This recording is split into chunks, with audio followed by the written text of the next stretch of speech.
What's up, guys? Today we're gonna be looking at the season 2 patch notes recap because just last night, or depending on where you are in the world, maybe this morning or whatever. For me, it was early morning. I wasn't able to watch it because the Campfire live stream. I'm talking about the Campfire live stream. I wasn't able to watch it because I was doing something else. So yeah, we're gonna be watching a quick recap that was made by Wu Dijo. So I'm pretty excited for all the changes that they're making. So let's dive right in. Okay, So, welcome everyone. We just had the patch notes drop and we watched the there developer we go. live stream Massive for changes. season 2, and there are some pretty massive changes here. We already have Massive. everything up on Maxwell. You can find the link in the description. Oof. It is a massive patch, Ooh. as you can see. And Holy it's not even shit. everything in there. There's still some stuff missing. But they gave us a lot of the details about Okay, I just want crit the and really normal important changes. ones. The class balance updates are in there. Because Lots those of are really the important ones, right? legendary and unique changes.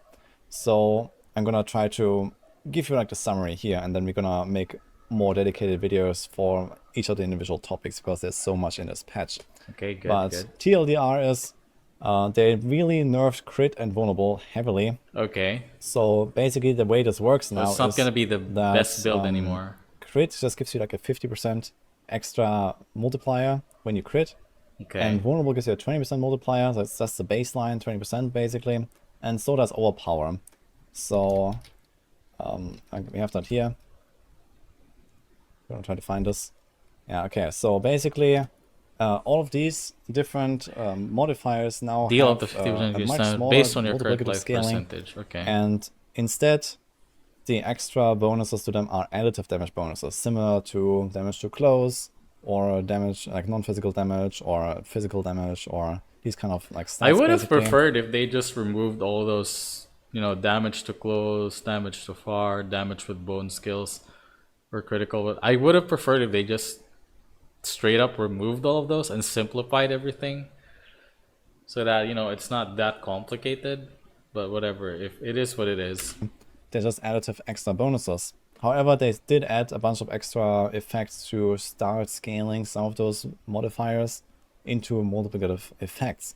So the way I'm gonna go into the season, I'm gonna play like the first few days for the season story. That's all. Or maybe I'll play in the background, just to level up a bit. But I'm gonna wait for like proper guides. Again, this time I'm gonna look for a guide that is dedicated for Uber Lilith, because I am determined to defeat Uber Lilith for season 2. I tried. If you guys watched my live stream last night, I tried to defeat Uber Lilith, but my build just wasn't strong enough. Like it couldn't keep up. I would run out of essence. Like there was a lot of downtime in my build, and also the fact that I haven't really tried Uber Lilith in a while. So like there was a lot of an experience gap there. I could probably keep trying, but I think it would just take up too much time right now. My priority right now is Ever Crisis and Blue Protocol. I need to like get all the events done, get all the stuff done. So yeah. For example, on the Rogue, What happened to the Rogue? Changed to the No Witnesses legendary node. I don't even know what that is. Now says the ultimate skills gain additional 10% from your damage. multiplicative damage from your damage with ultimate bonuses, and grant this bonus to Okay, all so skills X means multiplicative, plus means additive. for 8 seconds when cast. And there are some similar I think, examples of I other don't know. classes. I could be wrong. Basically, every class has gotten some of these kind of reworks, where now you take one of those additive damage stats and actually transform them into a multiplicative scaling tool. So that is going to be quite interesting, I believe, where now you have like a lot more variety and the stats that you're chasing. In some cases, this can get really ridiculous because they're not necessarily capped. For example, I did some napkin math on this earlier, and you can probably get something like as much as like double damage or so. Okay, that's good, because I still like, this is a type of game where you want to see crazy stuff happening. Like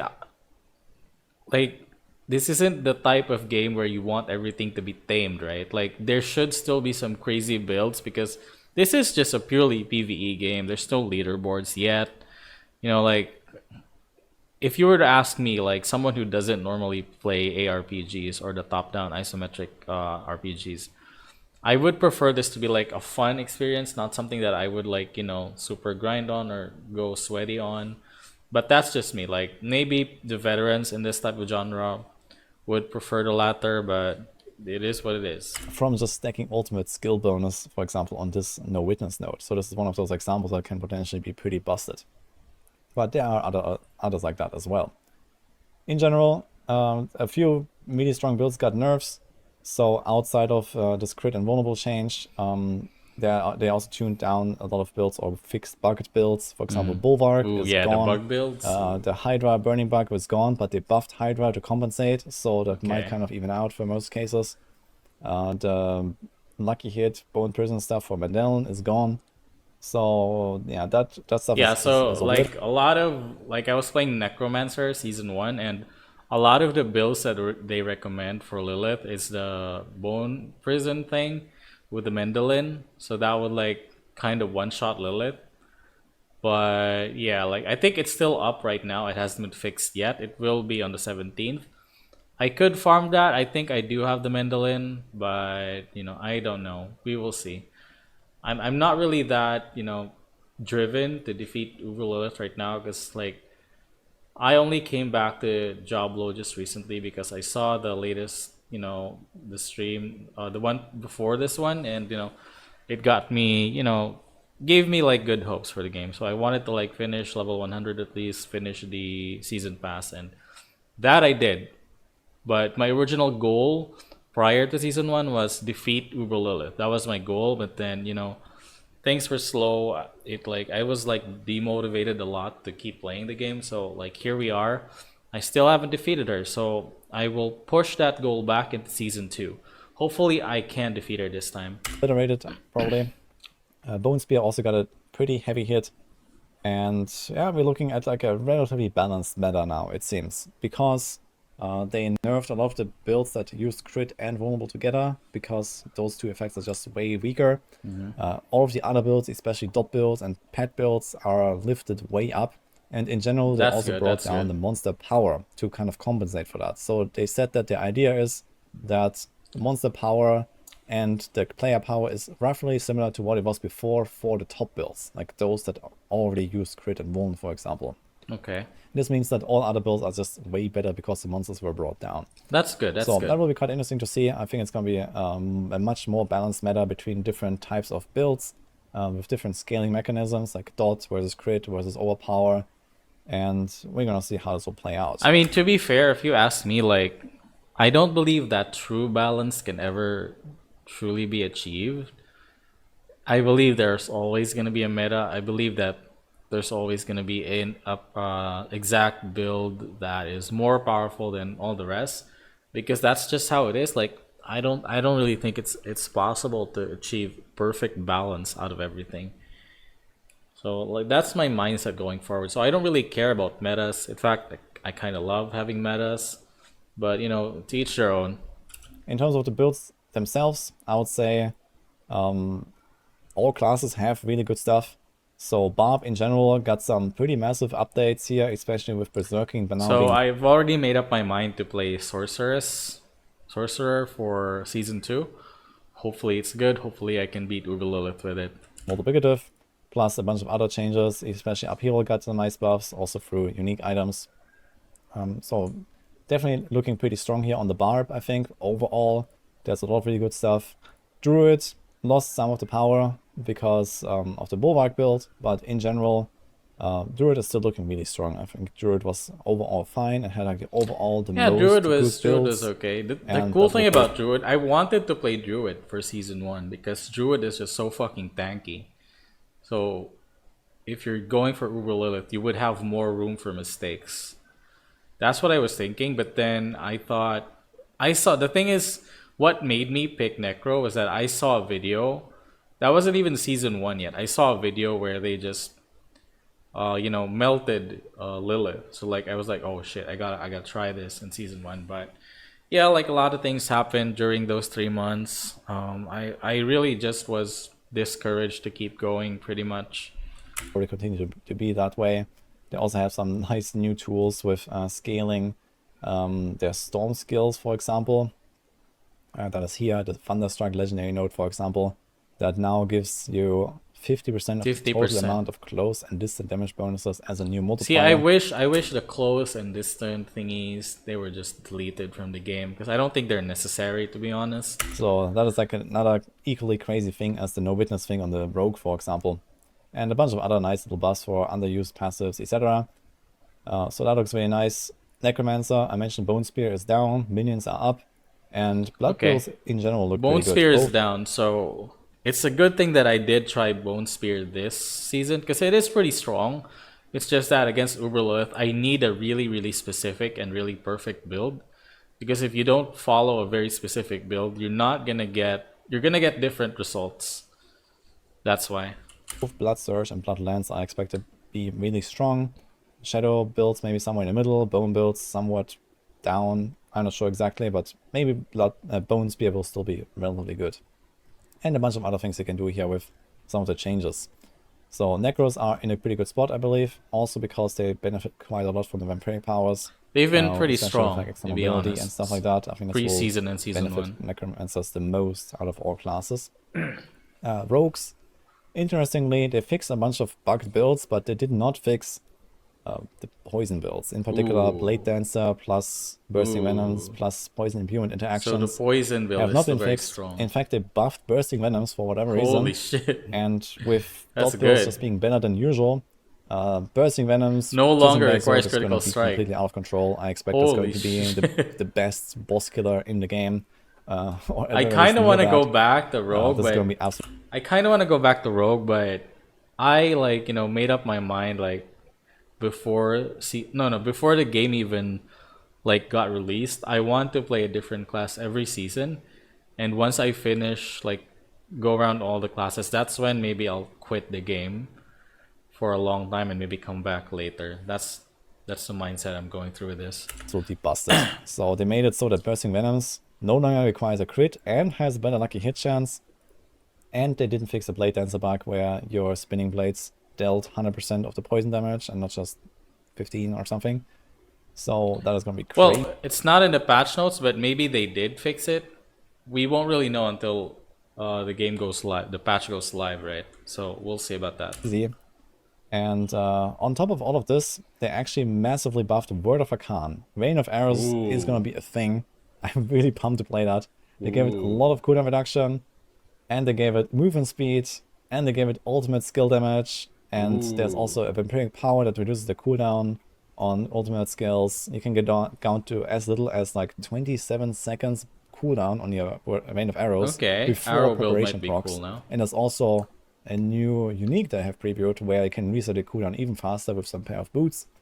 So I think Rain of Arrows is going to be an actual thing. Okay, That's going to be really that's good. I'm really pumped to play that. Like rapid Rain of Arrows, rapid fire combo is going to be a really strong build, I believe. Outside of that, a few small buffs here to passives, to generators.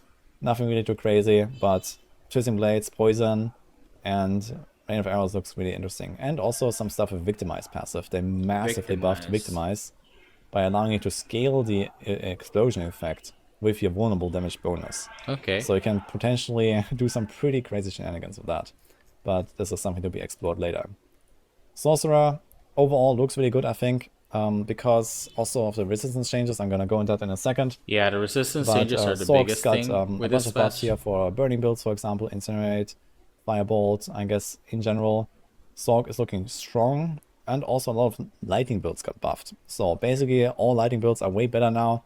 Okay, that's They buffed good. Unstable Currents a bit. They buffed Ball Lightning. I don't know what's there the is some best for changes me to yet. the Staff of Lam Essen, Lam Essen. Plum Eason, what is That that? gives you the Charge Bolts effect. So Charge Bolts could be pretty good now. I think Arc Lash is going to be really strong because of Vampiric powers mostly. And Okay. because Lightning builds in general got some pretty massive buffs here. I think Lightning is going to be the overall best element, let's say, on the Sork.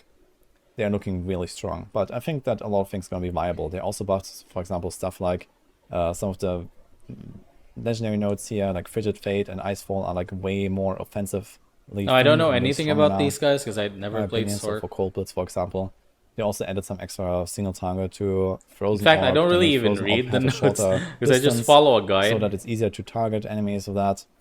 Yeah, a bunch of reworked legendary nodes here. So Stork's got a lot of really good changes in my opinion. Now, talking about the resistances, this is like here in the general updates. The preview system, it's essentially like a Diablo 2 system now, where you Okay. I have haven't played additive Diablo 2, resistances and not so I don't multiplicative know. scaling resistances anymore. So you have a cap of 70% resistance that you're trying to hit, and you are supposed to hit that by around level 80. Okay. So you try to get that from your amulet and your rings, and then maybe a few armor pieces, or maybe some paragon, or maybe the jewelry, gem sockets, and stuff like that. So Okay. you try to hit 70% on all of your resists, and it seems like they have also done some tweaks on armor. They want you to hit the armor cap of 85% against physical. So resistances are only going to apply for the individual elemental types, and armor is only going to apply For for physical. physical damage Yeah, now. that's what I So it heard. sounds like you just cap everything, and then you're kind of fine. They also made it easier to cap armor now by buffing percent armor values across the board, aspect of disobedience, percent armor. You're gonna have higher level power, higher item power items that gives you more armor next patch, and these kind of things. So I think reaching armor cap will be relatively easy outside of like tier 109 dungeons or so. So there's Okay, that. It okay. sounds like probably a more straightforward and easier to grasp system. Just stack your resistances to 70, which is a new cap that can be increased to 85. Stack your armor to 85, and there you go, basically. So you just need to make sure that you get very close to that cap at least. Outside of that, lots of buffs to some of the endgame systems. So they already mentioned that they wanted to balance them out better so that they can now do not only Nightmare Dungeons, but also other content types. For example, they massively buffed Helltide chests, giving That's you good. plus 750% bonus XP. That is pretty massive. I'm not sure if that is enough to make it competitive, but it definitely sounds like worth investigating. And you get other Yeah, perks like like Fiend Row. all we have now are numbers. Like we don't actually know how that's going to translate in game because they might have changed a lot of base things, right? We don't really know. We don't really know anything yet. So hopefully, what they said about 40% leveling, 40% faster leveling is true. Because I really, really want to get to 100 very, very fast so that, I can do other things after that. Roses like the Forgotten Souls that you will mainly get from Helltide now, yeah, once again. And of course the target farming of items and stuff like that. So Helltide has a reason to be played. And on top of this, you also need to do some of those endgame activities for the new bosses. So if you're not aware, there's 5 new endgame bosses, and each of them is Right, dedicated to right. a certain endgame activity. So there's one for Helltide, there's one for Whispers, one for Legion and World bosses, one for Nightmare Dungeons, and then Uber Duriel that comes from 2 of the other bosses, one of which is Helltide and one is Whispers. So those are some things you want to farm anyway now, and now you get more XP while doing so.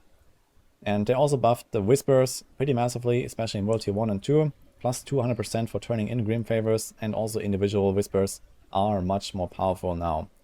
I'm not sure if this is good enough to make Whisper leveling 1 to 50 better than Domain Tunnel leveling, unless there were some stealth nerfs to some of the dungeons or so, which I doubt. I think Domain Tunnels might still be the way, Yeah, that's the but thing. There's probably gonna be some stealth nerfs anyway, so we will see. Like, it's hard to really say anything right now because the patch isn't live yet. So I am going to, I'm excited, kinda. I'm gonna look forward to it. I will investigate this. I'm going to keep you guys updated on that. I think at least it could be somewhat viable to play this. And also, late game, probably not really the best source of XP for Whispers, but you also get tons of gem shards there for the gems they put in the sockets, and also tons of gold, plus the boss materials for one of the bosses that allows you to spawn Uber Duriel. So Whispers and Helltide are much more relevant now, and the other systems are also somewhat relevant. They showed us some other stuff, like some of the cool new uniques and some of the boss loot tables as well. So here's a unique, for Okay. example, the Scoundrel's Leathers. That So gives this is gonna be, it's gonna be another RNG thing that kind of annoys me. The packs are random. So you see those symbols right there, packs granted. I think we're gonna get random of those and then random numbers of those, or random levels rather. So I don't. I mean, I'm not sure. I don't really know how it works, but yeah, it's gonna be another RNG thing for sure. you some funny trap effects. I think one of the best ones they have previewed is this one, Flicker Flicker Step. Step, that allows you to evade for enemies and reset your ultimate cooldowns Ooh. by 4 seconds, up to 10 seconds every time you evade for enemies. That sounds not broken at Wow. all. There's also some That's funny very stuff. broken. They actually previewed this in a clip, but I couldn't find that now. Casting Where Boulder while Hurricane Boulder is now active. rotates around you, so you can play like What? Paladin, Druid, basically. Holy shit. Yeah, a bunch of other uniques they have previewed. So they look really cool, really interesting, and they have also massively buffed a lot of uniques across the board. Okay, So that's either have actually better not that stats, bad. or they have stronger effects, or they're just like generally more useful. So most of the unique items are going to be more on this palatable, or more on this palatable. So they have usually quite good stuff, and you kind of want to chase them. And now you can as well. So we Okay, have that's some of the actually loot good. tables here, for example, where each of those individual bosses that are part of the new endgame now drop certain Okay, from the items. Griggy So you Ore can farm them, boss. and you can get what you need, basically. Beast So in here's the Beast in the Ice. Ice, for example. That's from Ooh. Nightmare Dungeons. And yeah, Okay, we have a Sork Duel has loot table a somewhere. lower It's loot a table, so I'm Varshan gonna loot table, farm for that. example. Uber Duel drops like a lot of the new uniques mostly, and the Uber uniques, so he's going to be the most valuable, and that is like the main target that you want to farm. We'll see exactly how that system works. They have not actually shown that in action, but I guess it's just you do some of the endgame activities, you get the materials, you summon the boss, and that's it. So it should be Okay. pretty straightforward.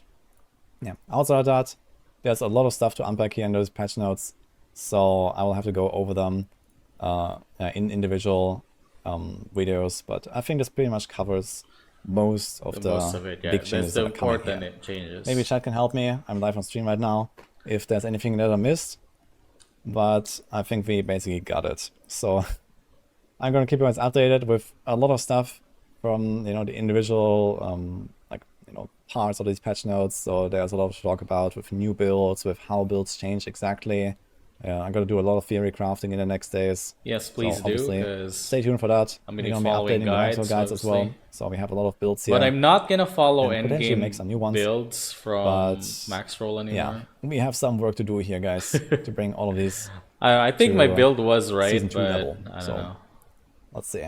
Maybe I just suck. And with that, I'm gonna conclude the summary here. So hope you liked this. I think the season 2 is looking really amazing. I am very pumped to play this. I'm gonna try a lot of really cool builds. Like these patch notes, if you read through them and the visual balance changes, at least they made me very excited to try certain builds. Same. And that is really what I'm looking forward to, especially with the much faster leveling now. Getting to level 100 much quicker allows you to also try and experiment with different builds. And then also have like... Yeah, that's the thing, because the interesting- problem I have with current season and preseason is it took so long to level 100, and then going to level 100, you're already like kind of building towards a specific build, right? And then you go to Uber Lilith, you fight her, and then you realize your build is wrong, and it takes so much time to like refarm all of that, right? That's the problem I have with the current system.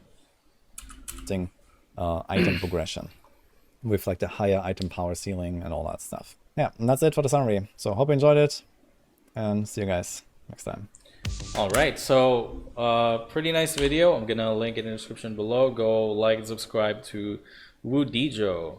So yeah, I'm pretty excited. Again, my plan is go play Sork and then level 100 as fast as possible.